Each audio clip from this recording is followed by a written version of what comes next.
আসসালামু আলাইকুম বন্ধুরা, সবাইকে সিস্টার্স কিচেনে স্বাগতম। আজকে আমরা রুই মাছের মুড়িঘণ্ট করব, তো সাথেই থাক। মাছের মাথাগুলো কেটে ভালোভাবে ধুয়ে নিয়েছি। মাছের মাথাগুলোতে হলুদ মরিচ গুঁড়ো লবণ দিয়ে ম্যারিনেট করে নিব।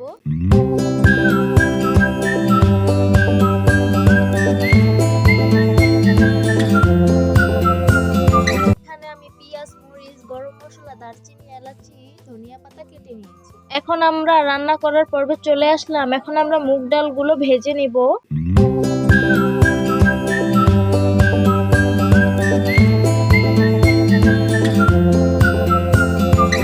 মুগ ডালগুলো ভাজা হয়ে গেছে। এখন ঠান্ডা পানি দিয়ে ভিজিয়ে রাখবো কিছুক্ষণের জন্য। এখন কড়াইটা বসিয়ে দিলাম, কড়াই গরম হয়ে গেছে। এখন পরিমাণ মতো সয়াবিন তেল দিয়ে দিব। সামান্য একটু লবণ দিয়ে দিব তেলে, যাতে মাছটা ভাজার সময় মাছগুলো না লেগে যায়। এখন সবগুলো মাছ ভেজে নিব।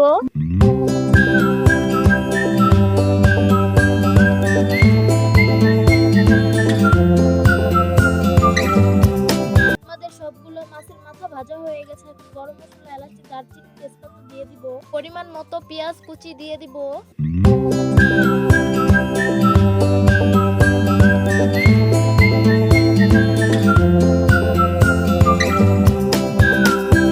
পেঁয়াজটা হালকা ভেজে নিয়েছি। এখন পরিমাণ মতো লবণ দিয়ে দিব। পরিমাণ মতো আদা রসুন বাটা দিয়ে দিব।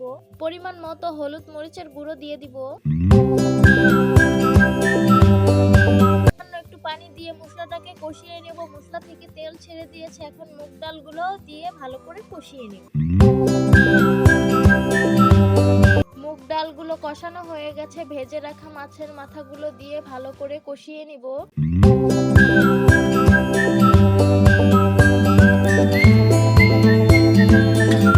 কেটে রাখা কাঁচামরিচ গুলো দিয়ে দিব।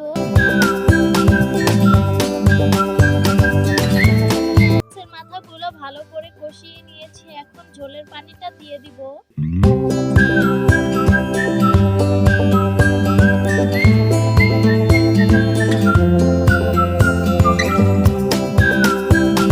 উঠিয়ে দেখি আমাদের তরকারিটা বলক এসে পড়েছে। এখন একটু নেড়ে নেব।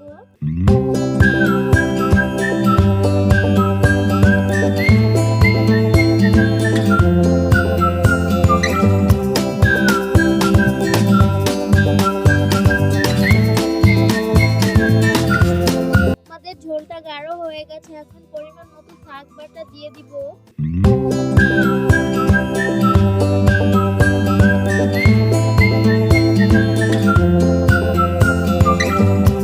তরকারিটা হয়ে গেছে। এখন ধনিয়া পাতা কুচি দিয়ে নামিয়ে পরিবেশন করে নেব।